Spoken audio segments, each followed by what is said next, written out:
తిరిగి BCN news కి స్వాగతం. అధికార పార్టీలోకి చేరికలు భారీగా పెరిగాయి. వైసీపీకి చెందిన విశాఖ కార్పొరేటర్లు 14 మంది టీడీపీలో చేరారు. వారికి ఏపీ టీడీపీ అధ్యక్షులు పల్లా శ్రీనివాసరావు కండువా కప్పి పార్టీలోకి ఆహ్వానించారు. ఈ కార్యక్రమానికి ఎమ్మెల్యేలు గంటా శ్రీనివాసరావు, వెలగపూడి రామకృష్ణ హాజరయ్యారు. కార్పొరేటర్లు పార్టీ మారడంతో వైసీపీ మేయర్ పీఠం చేజారే అవకాశం ఉంది. వైసీపీలోనే కొనసాగాలని మాజీ మంత్రి గుడివాడ అమర్నాథ్ ఇప్పటికే కార్పొరేటర్ను బుజ్జగించారు. అయితే ఆ బుజ్జగింపులు ఫలించలేదు. 14 మంది కార్పొరేటర్లు టీడీపీలో చేరగా మరికొందరు జనసేన పార్టీలో చేరాలని భావించారు. అయితే జనసేన అధినేత పవన్ కళ్యాణ్ సమక్షంలో చేరేందుకు సిద్దమయ్యారు.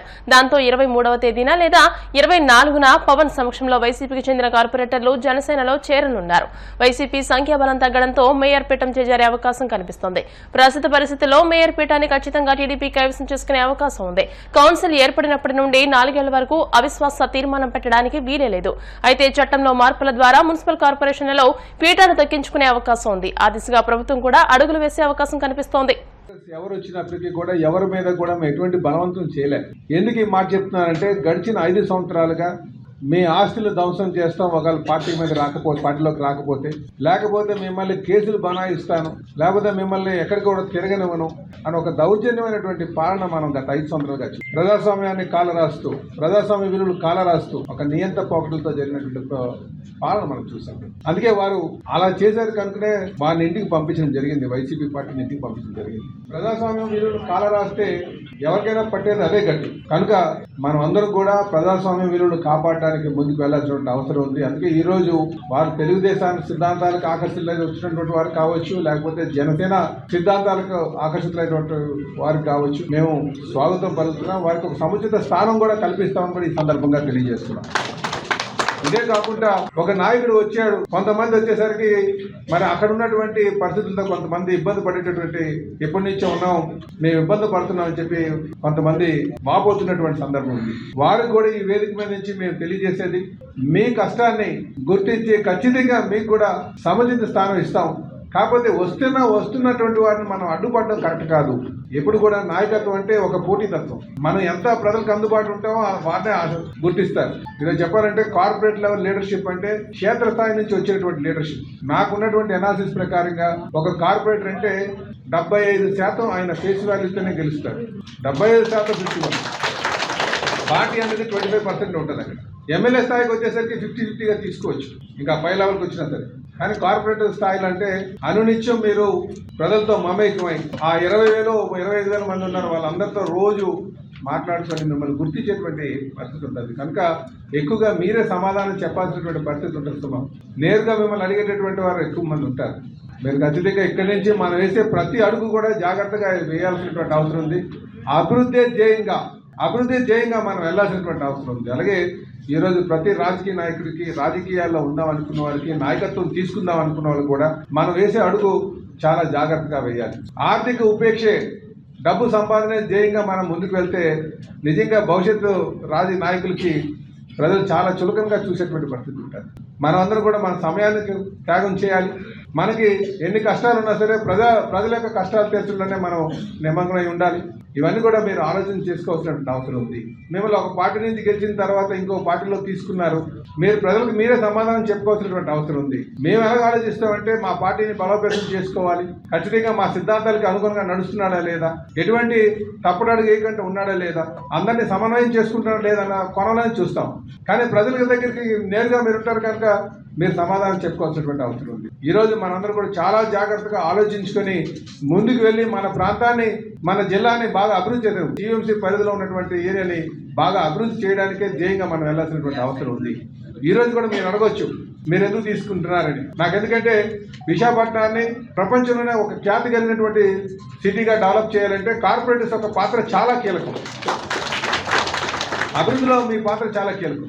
రాష్ట్రం నుంచి, రాష్ట్ర బడ్జెట్ నుండి డబ్బులు కేటాయించినప్పటికీ కూడా క్షేత్రస్థాయిలో పని జరగాలంటే మీ యొక్క సహాయ సహకారాలు కావాలి. రేపు విశాఖపట్నాన్ని మనం స్మార్ట్ సిటీగా తయారు చేయాలి. ఇది మంచి పేరు సంపాదించే విధంగా మనం చేయాలి. టూరిజం డెవలప్ చేయాలి. భవిష్యత్ తరాలకి ఒక మంచి ప్రాంతంగా మనం తయారు చేయాలి. కనుక మీ పాత్ర చాలా కీలకంగా ఉంటుంది. కనుక అందుకనే మీరు ఈ అభివృద్ధిలో మీ యొక్క పాత్ర ఉంది కనుకనే మిమ్మల్ని అందరూ తీసుకోవడం జరుగుతుందని కూడా ఈ సందర్భంగా తెలియజేస్తున్నాం. ఒక పార్టీలో చేరేటప్పుడు ఆ పార్టీ సిద్ధాంతాలు మాత్రం మీరు గమనించాలి. మన సిద్ధాంతం ప్రకారంగా ప్రజలే దేవుళ్ళు, సమాజమే దేవాలయం. మన దగ్గరికి వచ్చినటువంటి ప్రజలు ప్రతి వ్యక్తిని కూడా మనం ఆపన్నాస్తంగా మనం ఆదుకోవాలి. వారు ఎవరైతే కష్టమని వచ్చారో వాళ్ళని మన హక్కును తీర్చుకోవాలి. వాళ్ళ సమస్య పరిష్కరించే విధంగా ఉండాలని చెప్పి కూడా ఈ సందర్భంగా తెలియజేస్తున్నాను. అందుకనే మన పేరు సంపాదించడానికి మన అనునిత్యం ప్రజలకు అందుబాటులో ఉండేటట్టుగా మనం ఉండాలని చెప్పి తెలియజేస్తాం. రేపు ఖచ్చితంగా ఈ రాష్ట్ర ముఖ్యమంత్రి గారైనటువంటి చంద్రబాబు నాయుడు గారు, అలాగే తెలుగుదేశం పార్టీ జాతీయ అధ్యక్షుడైనటువంటి చంద్రబాబు నాయుడు గారికి అనునిత్యం ప్రజల కోసం తప్పించే వ్యక్తి. సుమారు 18 గంటలు, నేను చెప్తాను 18 గంటలు కష్టపడే వ్యక్తి ఎవరు ఉన్నారంటే అది చంద్రబాబు నాయుడు గారు చెప్పి తెలియజేస్తున్నారు. అలాగే యువ నాయకత్వం ఉంది మనకి లోకేష్ బాబు గారు. అనునిత్యం ఎప్పుడు ఇన్నోవేటివ్ ఐడియాస్ తీసుకొచ్చి మనం ఏ విధంగా ముందుకు వెళ్దామని ఆలోచిస్తూ వెళ్తున్నటువంటి వ్యక్తి కనుక రేపు జీవీఎంసీని ఆర్థికంగా బలోపేతం చేసి దాని నుంచి నిధులు మళ్ళీ మన ప్రాంతానికి తీసుకొచ్చి మన అభివృద్ధి చేసుకునే విధంగా ముందుకు వెళ్దామని చెప్పి ఈ సందర్భంగా తెలియజేస్తున్నాను. అలాగే నేను పవన్ కళ్యాణ్ గారి కోసం సందర్భంగా చెప్పాలి. వారికి కూడా ఎన్నో ఆర్థికంగా ఉన్నటువంటి మార్గాలు ఎన్నో ఉన్నాయి. వాళ్ళు యాక్షన్ చేసుకున్నా బోల్డ్ డబ్బులు వస్తాయి. నాకు అందులో లేదు. ప్రజాసేవలనే నిజమైన ఆనందం ఉందని చెప్పేసి వాళ్ళు త్యాగం చేసి ఇందులోకి వచ్చారు రాజకీయంలో. ఇది మనం గమనించాల్సినటువంటి విషయం. అందుకే రాజకీయ నాయకులు మనం త్యాగం చేస్తేనే మనకు మంచి పేరు వస్తుంది, మన ప్రాంతం అభివృద్ధి చేసుకోవడానికి ఆస్కారం ఉంటుందని చెప్పి ఈ సందర్భంగా మీకు తెలియజేస్తూ ఖచ్చితంగా మిమ్మల్ని అందరినీ స్వాగతం పలుకుతూ. విజయవాడ ఇంద్రకీలాద్రిపై కొలువుదీరిన కనకదుర్గమ్మకు ఆషాఢమాసం సందర్భంగా విశాఖ కనక మహాలక్ష్మి దేవస్థానం అధికారులు సారె సమర్పించారు. ఈవో ఆలయ సిబ్బంది ఇంద్రకీలాద్రికి వెళ్లి కనకదుర్గమ్మకు సారె అందించగా కనకదుర్గ అమ్మవారికి సారె సమర్పించేందుకు వచ్చిన ఈవో ఆలయ అధికారులు అర్చకులకు దుర్గా మల్లేశ్వర స్వామి దేవస్థానం ఆలయ మర్యాదలతో మంగళ వాయిద్యాల నడుమ స్వాగతం పలికింది. అనంతరం వీరు అమ్మవారిని దర్శించుకుని అమ్మవారికి పవిత్ర సారె సమర్పించారు. అనంతరం వీరికి ఆలయ వేద పండితులు వేదాశీర్వచనం చేయగా ఆలయ కార్యనిర్వహణాధికారి అమ్మవారి ప్రసాదం శేషవస్త్రం చిత్రపటాన్ని అందజేశారు. వార్తలు ముగించే ముందు ముఖ్యాంశాలు మరోసారి. ఎగువ నుంచి పోటెత్తిన వరద, నర్సాపురం సకినేటిపల్లి రేవుల మధ్య పంటు రాకపోకలు బంద్.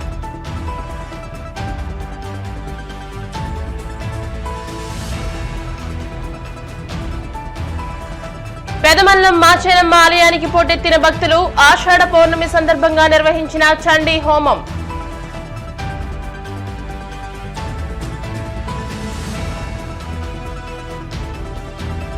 టీడీపీలో చేరిన వైసీపీకి చెందిన 14 మంది విశాఖ కార్పొరేటర్లు, సంఖ్యాబలం తగ్గడంతో మేయర్ పీఠం అధికార పార్టీ కైవసం చేసుకునే అవకాశం.